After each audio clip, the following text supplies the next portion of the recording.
Hello and welcome to Kits and Wagers. We're talking game week 27 in the Premier League. I am Adam Zdroik, joined by Chris Owen. We both work at RotoWire.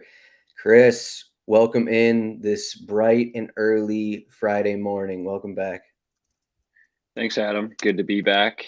What a week it's been. I feel like this has been the prime time of soccer. We had last weekend we had a 7 game slate on Saturday. We had some big matches Sunday, and then I think we had a slight break on Monday, and then the rest of the week we had Champions League Tuesday, Wednesday. We had 3 EPL matches on Wednesday. We had Arsenal Wolves yesterday. Today we get an EPL match, and again we have another 7 game slate. The matches have been fun. We had the 3-2 against Tottenham Manchester City last Saturday. We had a 6-0 Liverpool win. The Champions League games are crazy. That Benfica Ajax game was 2-2. Honestly, I don't know if we could ask for a better week of soccer than what we just had. We're gonna try and top it again this week as there's again some huge matches. But happy to be back to discuss it all with you, and some interesting games that we're going to get into this weekend too, plus a bonus match from what we typically do. So I'm excited to be back on the pod and chatting with you. How's your week been? Yeah, it's been, as you can expect, super busy. As you know, the soccer editor at RotoWire. You mentioned all those matches. It's been busy, I'll say. Somebody has to cover those. Yeah. Yeah, and then we got a couple inches of snow last night, so you know, snow, soccer, they just go together, So Are you a shovel guy or do you have a snow blower? we have a skinny driveway, so we're getting away with the shovel for time being. We get Good. we get lake Nice. effect snow sitting on the west side of Michigan, so that sometimes is a problem. But the skinny driveway definitely helps. I think it minimizes it to maybe 30 minutes of shoveling, give or Nice. take, depending on the heaviness of the snow. A little manual labor never hurt. Yeah. Yeah, I need that to fit into these kits. Yeah, the kits and wagers team here, they don't make kits like it's specific. They don't make them big. They don't make them for big people. So sometimes you're kind of like little thin through the shoulders, or so. But yeah, total There's good not a ton good of point on that. chunky soccer players out there, I'll say. Like you don't No, see like a central midfielder, like box to box guy who's like, I don't know, 300 pounds. That just doesn't happen. no, yeah, they're all kind of built up. But anyways, um, I'll get into my. This is kits and wagers. It was shovels and wagers there for a second, but let's turn it back to kits and wagers. This weekend, as I mentioned, last week was really good for watching soccer, watching a ton of games. This weekend might be even better because we've got a cup final, and for me, it's involving my club. We got Liverpool Chelsea on Sunday, and this specific shirt is reserved for cup finals only. It's I think it's a 1970s. Let me. It's if you're watching on YouTube, we got the Candy. 1970. Yeah, candy. Wow. I'm gonna verify this one, but I usually only wear it for cup finals. So if I'm going into public, I think the last time I wore this was the Champions League final against Tottenham. So that it's steeped in glory. I It's have a worn. I winning did wear shirt. wear it. I did wear it the year before when we lost to Real Madrid in the Champions League final, but it's got some good juju on it currently. And I think the last time I wore it was when they won the Premier League and lifted the cup. But yeah, I'm expecting big things this weekend. I'm hoping, add another trophy to the trophy case. But Chelsea, good opponent, and we'll see what happens. But this is a special one to me. I think I got it when I was like, I'm 29 now. I got it probably when I was 14 or so, 13. So it's been through the wars with me. So it's a good kit. It looks like you got something special on over there too. Yeah, so I got the what some people call is the kid of the season, the Venezia of Serie A. It's showing off the colors here, orange and green. I had a big decision to make between the white one and the black one, but I think the white one looks pretty fine. So, I guess the big thing with this is like they don't have like it's not like a sponsor. It doesn't say candy across the front. It just says the team name here. So I guess the main sponsor here is Kappa, but I don't know. I don't. Yeah, It's I guess they just don't. I guess because they just got promoted, maybe like they didn't get a kit sponsor. I don't know. in it. Maybe they have that like old Venetian money. They don't need the sponsor Yeah, or something like yeah. that. Unless it's double Kappa, because I mean, it's everywhere. So Yeah, it's those are like hard to get your hands on them, but a pretty sick kit regardless. I would. yeah. I'm gonna So gonna clarify. Sorry, this kit is from 1989-90. When okay. that's the So last time they not won the. not No, as no, old as I you're don't. thinking. No, but the last time they won the Premier League. So, or I guess it's the English title at the time. Okay. Yeah. Of course. Of Anyways, course. All right, so game week 27. We were going to talk about Norwich Southampton, but our show is now on Friday, so we won't be discussing that. I will say I wrote about it in my article at rotowire.com. So if you want to play on that match, check that article out. I will say I'm not going with Norwich, which seems to bite me every time, at least of late. So the first match we're talking about though, we're going towards Saturday, and this one had some. So I wrote down the odds yesterday on these matches, and the odds have changed for this one. I'll say a significant amount from what they were. So for Leeds, are home against Tottenham. This is the early match on Saturday. We have currently Leeds are plus 300 to win. The draw is plus 290. Tottenham are minus 115. Yesterday, Leeds were plus 270 to win, and then Tottenham were minus 105. So obviously, more money has come in on Tottenham after Leeds lost 6-0. And that's kind of the main thing here. And the over 2.5 has moved from minus 150 to minus 160. So people are thinking Tottenham and they're thinking goals. Is that just that seems like the public move? Is that kind of where you're going with right here too? I definitely think goals. I don't know if I'm necessarily feeling Tottenham as much. Leeds have been really poor lately, but it's like Tottenham. We don't know what to expect with them. They beat Manchester City 3-2 last weekend, and then they go and they lose 1-0 to Burnley. Kind of unexpected there. I thought they were going to continue like a good form of results there, but it just didn't happen for them. On the other hand, Leeds are conceding ungodly amount of goals lately. 6-0, obviously, to Liverpool. Should have bet the over 5.5 like Adam.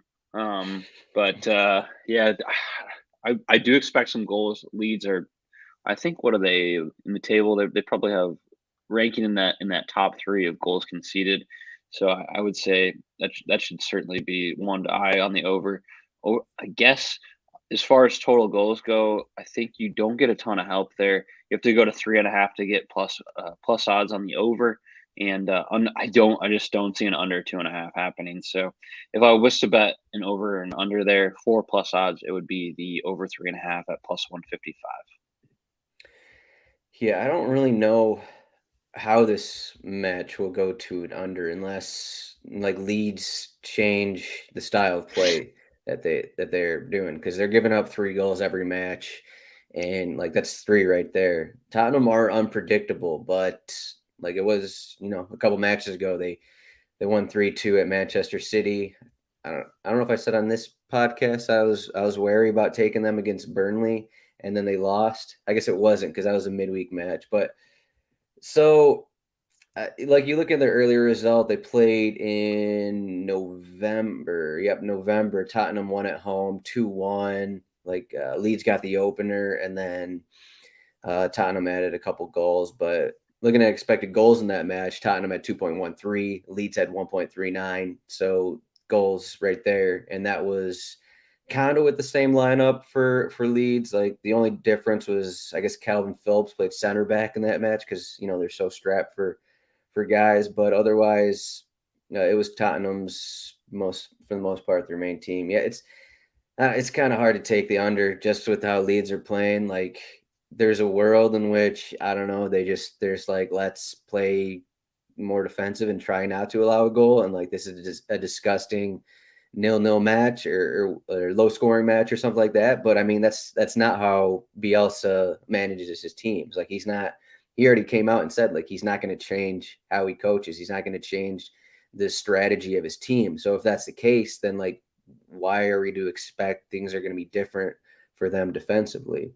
Like I mentioned, I don't know, a month ago that they're at least healthy defensively, but I guess they kind of need Liam Cooper in the back because he's been out for a good portion now, and like things just aren't working with Pascal Strike playing center back. But it, yeah, I don't know. It feels more like I don't know what the confidence level of Leeds is right now. Like if they're confident playing at home, like if they actually felt good about themselves, I'd say like a 2-2 thing kind of here.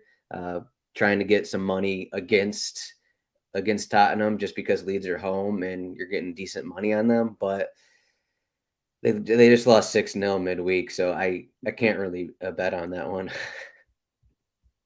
I have a yeah, I have a tough time regardless of how Leeds are playing. I have a tough time thinking that Tottenham can win. They're just so bad, back and forth. They'll play great one game and then play terribly another. So I'd probably stay away from going with like Tottenham on a bet, but I would take that over. Leeds have conceded 16 goals in their past 4 matches, each time conceding at least three. Whereas, Tottenham in their past five, they had the 3-2 against Man City, 3-1 against Brighton, 3-2 against Southampton. So there's the potential for goals in their matches, and I just feel like taking the over 3.5 at plus 155 is kind of sensible. Yeah, I think the move is kind of what I did at the Liverpool Leeds match this week. I think you either go maybe think this match is going to go under, maybe go with it under 2.5, or you go all the way up and go over 5.5 goals at plus 750. Like in that range, you're getting what has been an inconsistent Tottenham back line. You're getting the Leeds attack, which has periods of being lethal. They scored with their match at home against Manchester United a couple matches ago. That was 4-2. So, over 5.5 goals right there. Like there's a world in which that same result happens. Just the Yeah. unpredictability of both these teams and how they play.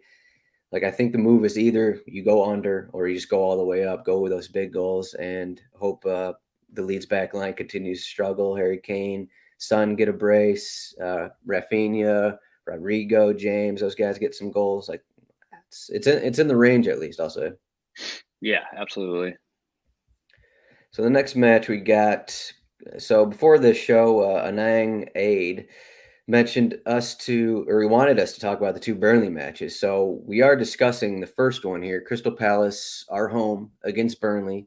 And the odds in this one, Crystal Palace are minus 105 to win, plus 240 on the draw, and Burnley are plus 320. When I wrote down the odds yesterday, it seems like people are betting the draw, which is odd. The draw yesterday was plus 265. Now it's plus 240. As for the goals, you can get over 2.5 goals at plus 125, under 2.5 goals at minus 155. So, not surprising right there. Low scoring match, Crystal Palace with the edge. And what do you think? How much do you believe in Crystal Palace right now? They're coming off a 4-1 win at Watford. I will say, I think they had like a point 0.5, 0.6 expected goals in that win against Watford. So, I wouldn't be I'm not completely sold on Crystal Palace overall right now, but what are your thoughts here? Yeah, it's interesting that both teams like Crystal Palace, at least this season, they haven't been a particularly good home team.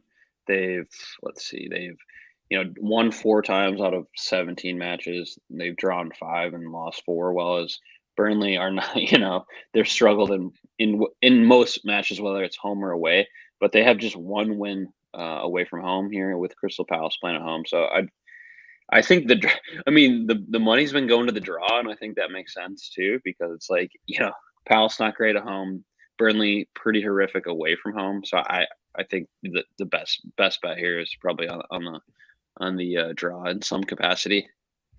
Yeah, I will say, just going a little further there, like Crystal Palace's home numbers aren't good on when you compare them to the rest of the league, but like they're actually, I mean, just they're a lot better. Well, maybe not anymore because they just won 4-1 at Watford, but like they still have a plus 5 goal differential at home. Like 4-5 and 4 at home is like pretty solid. Like it's Yeah, mid-table. it's not the worst thing in the world when Right. you look at a team like, I don't know, Watford at home, who have 10 losses from 13 matches, which is wild. Yeah, But that's pretty insane. But as for Burnley, like you can look at those numbers, but then you look at their last two away matches. They just won unexpectedly 3-0 Yeah. at Brighton. They held Arsenal scoreless before that in a 0-0 draw. And then you combine that with a couple home matches. They just beat Tottenham. They, you know, only lost 1-0 against Liverpool, 1-1 against Manchester United. Definitely some confidence, definitely some form for Burnley going on right now. Maxwell Cornet probably not able to start this weekend, but that's something to worry about. But I mean, it's not like he's been the one that's actually showing up on the score sheet. Like Josh Brownhill has, I don't know, been shot out of a cannon. Who knows what's going on with that? But they're going Yeah. to get Westwood back from COVID, so he'll probably take over for Jack Cork in the midfield. Veghorst has been pretty solid. I'd say Veghorst has probably been more effective than Chris Wood was at Burnley, and I guess also Chris Wood at Newcastle. So those are things to look at. Like you wrote down here, double chance for Burnley is at -110. That's one I'd lean towards. I'm not sure if I'd go like the over or the under here. The previous matchup between these teams was 3-3. I don't think there's value in any of these odds really. So I'd probably just go with the Burnley route, and then as for the over under, I'd probably stay away just because there's a chance this is scoreless and there's a chance this is 2-2. Like Burnley's attack has looked solid at least in recent matches. Yeah, absolutely. The double chance here is my bet. If I was to go on any of these, you could get the draw or the win for Burnley, and you're still getting -110 odds, so you still get a pretty good return on investment. And just given the fact that we're not so sure about either side, I think that's the kind of the route to go.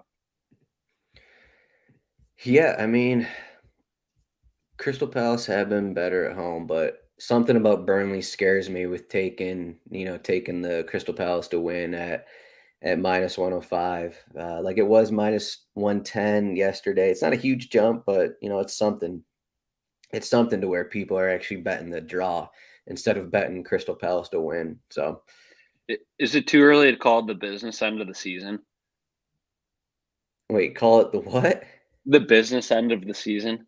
The You business know end of how the season, the you know final. how like Yeah, we get towards the end of the season and you listen to any commentator and this is where their money's made here at the business end of the season.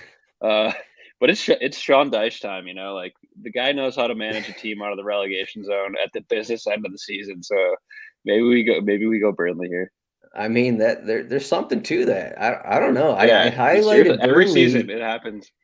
I highlighted Burnley in our futures article as being terrible, and I mean this is before they added Veghorst there, so maybe my thoughts would have changed. I don't know, but maybe we mentioned it was like Sean Dyche always seems to turn his teams around in the second half of the season, no matter how they're playing. And now, like they're sitting 18th in the table, but they've only played 20 matches. Like they have a couple games in hand ahead of the teams in front of them. So it's actually maybe I read that wrong. 23 20 matches, 23 matches. 23 23. Okay, so I mean, there's still two matches in hand more than Watford and Norwich, who are below them in the table. So, Yeah. like, I mean, technically, they're still they're still in relegation here, but we haven't mentioned here, but the relegation battle is heating up. I It's don't want to get tight. too I don't want to get Yeah. too deep into it, but like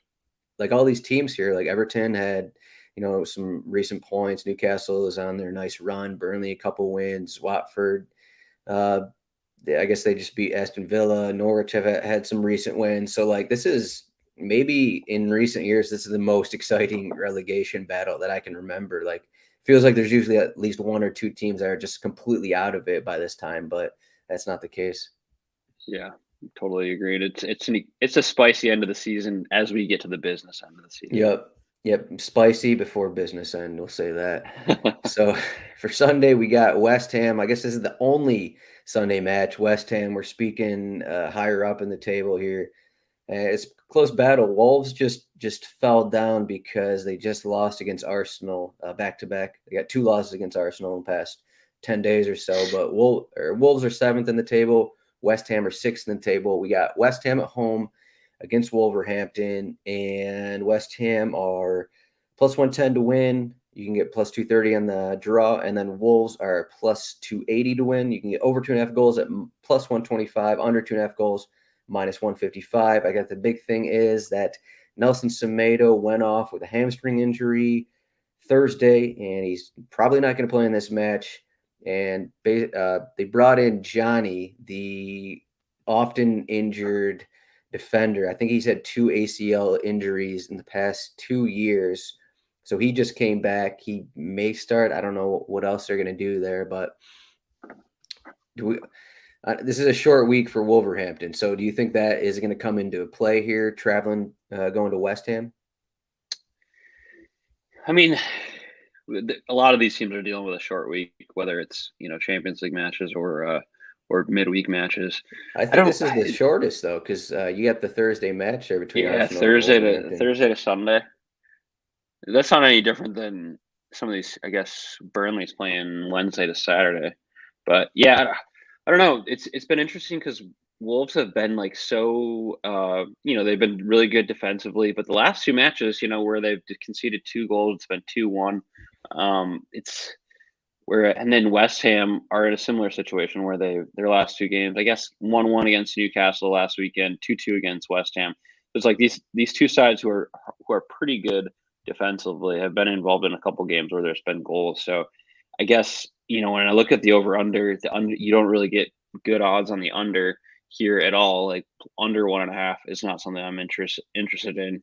And that's 180, and then under 2.5 is minus 160. So you don't really get any value there. So I think the value for the over under bet would be over 2.5 plus 130. As I mentioned, the Leicester was involved in a 2-2. Oh, I'm sorry. West Ham was involved in a 2-2 draw against Leicester 2 matches ago, whereas Wolves, it's been 2-1 against Leicester and 2-1 against Wolverhampton. So I think the value there is the plus 130 over 2.5. Yeah, I'm probably going the opposite route. I don't know. I kind of like the no on both teams to score in this match. It's yeah, I mean having Johnny start there is difficult, but like earlier this season they played Wolves won 1-0. Yeah, it was home. Like they combined for let's see, Wolves had 1.08 expected goals in that match. West Ham had 0.33. West Ham had no big chances in that match.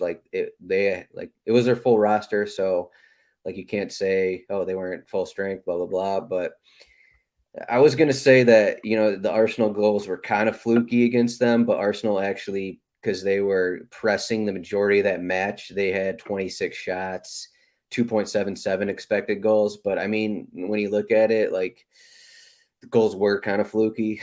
Yes, that's very true.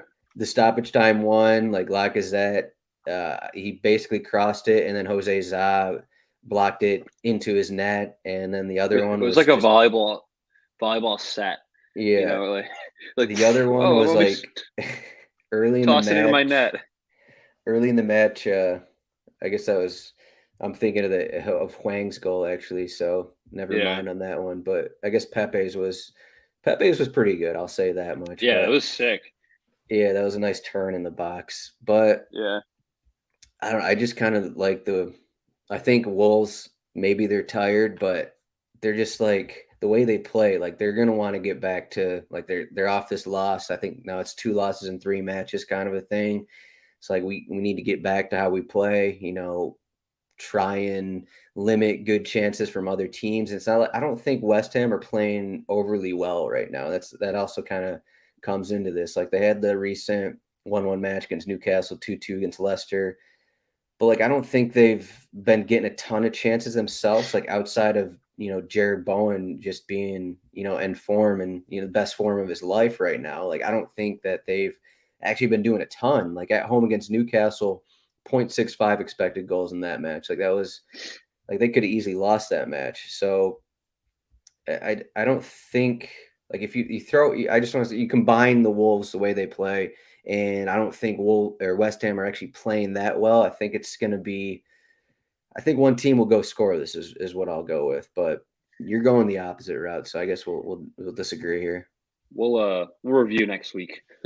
But another one that I didn't mention, as I always do, is the double chance.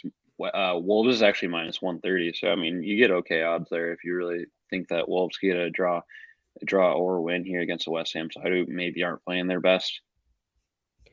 Yeah, I do not hate that one. And then so we got to get to the cup final here. And I don't think we're gonna have the odds for this one, unfortunately, as I'm looking on the site. We do not. All right, so Chelsea are going against Liverpool. We got Liverpool plus 135 to win, Chelsea plus 220 to win, and you can get a draw in, which is obviously all these are the first 90 minutes here, and that's draws plus 230. And then over 2.5 goals plus 120, under 2.5 goals minus 150. So I assume you're going with Liverpool here to win. I think I have to. They've won 6 straight in the Premier League. They're up 2-0 in the Champions League. They're playing pretty well, even despite it sounds like Bobby Firmino's for sure out, and then Jota is maybe a game time. I didn't quite see that yet before this, but even that, like they still got Mo Salah, still got Sadio Mane up front, and Luis Diaz, opened up his account in the Premier League last weekend. So I think so. I don't really know. I mean, Chelsea, obviously, great side. They deserve it to be here. Um, these games are always so tight. They played earlier in the season. I think it was when Reece James was sent off, and they got a draw. Chelsea got a draw out of it. And they played a little bit ago in the Premier League as well. So this is their third meeting of the season, and there hasn't been either game has been indecipherable. You're not like, oh, Liverpool looked great or Chelsea have looked better. I think Chelsea are going to defend a lot here, and Liverpool going forward. I think, if I had to take a bet, it wouldn't be necessarily on Liverpool to win. I just feel like that's a little bit sacrilegious potentially. Like, I don't want to jinx it. So if I was to bet, I think we got to go on we're going to head over to the bet that's been hitting all season long as everyone's favorite player here, Mo Salah, plus 175 to score. And even if you want to double down a little bit more on that, you can get like a player to have 2 shots. He's plus 150. The guy has been, taking a billion shots. But more importantly, you can get him at plus 300 for a player to score and to win. So I would consider all of that. Yeah, if you just look at the recent results, like I feel like Liverpool have been outplaying Chelsea in these matches. Like they just aren't getting points. That's kind of the thing I'm worried about. Like you had that 1-1 match where Reece James was sent off, I think, end of the first half, and then Liverpool couldn't get the winner, and that was at home back in Yeah. August. Yep. And then the other one, Liverpool goes up 2 goals, then they allow 2 at the end of the first half, and that one finishes 2-2. So I'd be kind of worried about that. Just it seems like for some reason, like even though Liverpool, they're getting more opportunities, getting more chances, it seems like Chelsea they're just finding a way to get like enough goals to at least secure a point. So like I'd maybe consider that draw right there at plus 230. I do like Liverpool to win, but it just given the recent results, it seems like the draw maybe is the better play. I don't really have a read on the over or under there. Maybe go with the over and hope for goals. Yeah. Like you're getting plus odds on it, so it's not the worst thing in the world. Yeah, you don't really get any value on the under. Do we think this is going to be a 1-0 game? I don't really think so. I mean, I think it's going to be tight, but I don't necessarily think that a 1-0 game is going to be the outcome here. So I would definitely lean on that over 2.5 plus 120. You're not always going to get plus odds at a 2.5. So I mean, for the value, that would probably be a good consideration. Yeah, so we got best bet time, and you mentioned Salah. Salah is your best bet, correct? Yeah, yep. I think I'm gonna have to roll with that one. Just everything said, the guy has been, insane. It's been fun to watch. Whether you're a fan or a neutral, the guy has just been scoring goals by the boatload. He's got on the season, Champions League, Premier League, he's got 27 goals, 10 assists. So you normally in the Premier League where his odds are like, I think when we looked last week, it was like minus 175 or something like that. So like something where you couldn't get any value. Whereas this match against Chelsea, you can get plus 175. So I'm going to lock that in as my two score. I'm going to lock that in as my best bet. I'm not going to get crazy with like a two scoring to win, but that, as I mentioned, that was plus 300. So yeah, Salah is my best bet in the League Cup final is plus 175. And then that's a little bit bonus here since this is a Premier League betting pod, double chance. I mentioned it earlier, but Burnley minus 110 to draw or to win, or double chance is minus 110. I like that in the Premier League this week. All right, yeah. I mean, you can't go wrong with Salah to score. Like you're getting plus odds on it, plus 175. Obviously, that's because of the matchup, but like he scored in each of the last two matches that they've played. So it's not like I don't know. He's still going to take chances. He's still going to get opportunities. So I don't think it's you're getting tons of value with it. So it just makes sense that you just keep going with the best scorer in the league in the world. Like might as well get him at plus 175. But yeah, 27 goals in 30 games this season, there you go. There you go. Like I know it's Chelsea, but I don't know if the odds should be that high, really. Yeah. But yeah, I didn't mention. We always got to mention our previous picks. So last week, Chris he pointed out double chance on Newcastle at West Ham. That would have hit, but he did not take it. He instead took the over in the Aston Villa Watford match, which did not hit 1-0 for Watford. It was just a sad match. Yeah, I think my bet lost in the first 10 minutes. I took both teams not to score between Wolves and Leicester. And yeah, both teams scored right away. I think Wolves got an early one. Ruben Neves a little outside the box, and then I forgot who scored for Leicester. Maybe it was Lookman. But hey, they didn't hit. But we're still alive. We're still cooking out best bets for you. But we had the sad Slack going last Saturday. Adam and I will usually like send each other a couple Slacks, to see if our best bets hit on the weekend, and it was just a sad Slack. Both of us not hitting. I couldn't gloat, so it's going to be a happy one this weekend. Yeah, that's for sure. Well, yeah, exactly. So I'm going back to the route here of no on both teams to score, and I didn't like a ton of stuff this week. Nothing like really stood out to me. You got a lot of these are close matchups. I mean, now that I'm looking at it again, I might I don't know, Watford at like plus 1.5 may seem interesting to me, but I don't want to touch Watford here. I do think Aston Villa are in a ripe spot for an upset at plus 250. They're coming off, I think, 3 straight losses now, but Brighton are also coming off a home loss against Burnley, and they aren't playing that well. You're getting plus 250 on Villa, who are probably a more talented team.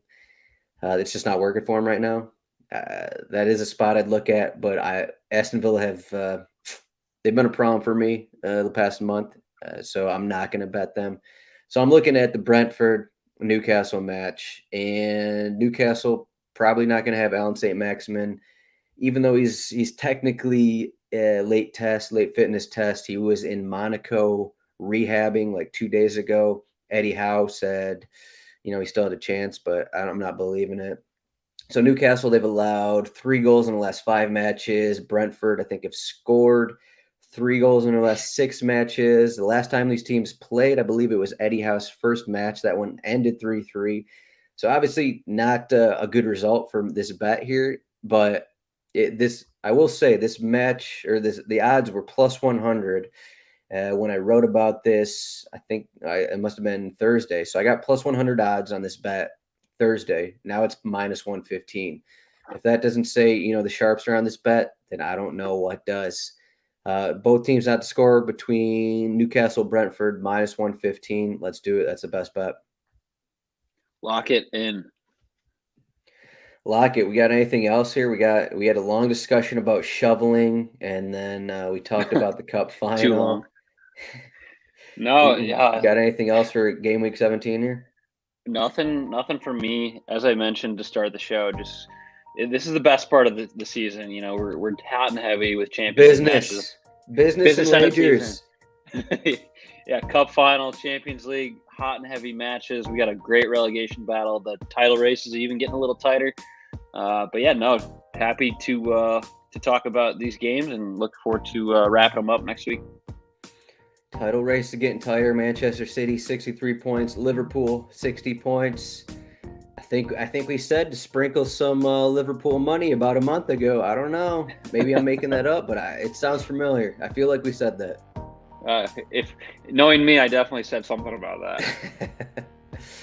All right, so Chris is going. His best bet is in the cup final, and is Mohamed Salah to score at +175 against Chelsea. I am going no on both teams to score between Brentford and Newcastle. These are our best bets, and this has been Kits and Wagers. Chris, thank you for joining me. You can find him at CHROwen8 at Twitter. I am at Zdroik. If you've been watching this on YouTube, we got this odds page here that I've been using. Compares odds for four different sites: DraftKings, FanDuel, BetMGM, PointsBet. Best odds will show up. So if you have accounts at those sites, pull this page up. It'll show you the best odds where you can get the most money on your bets. So, you know, if you want to make some bets, this is where you want to go so you can get the best value. And otherwise, if you want the lineups that I've been using on here as well, rotowire.com/soccer trial, free 10-day trial, no credit card required. Chris, let me pump up the music here. All right, thanks for joining me. This is Friday, and we're talking Kits and Wagers for Gameweek 27. Thanks for listening. Make sure to like and subscribe, and we'll see everyone next week. Thank you, Chris. Thanks, Adam.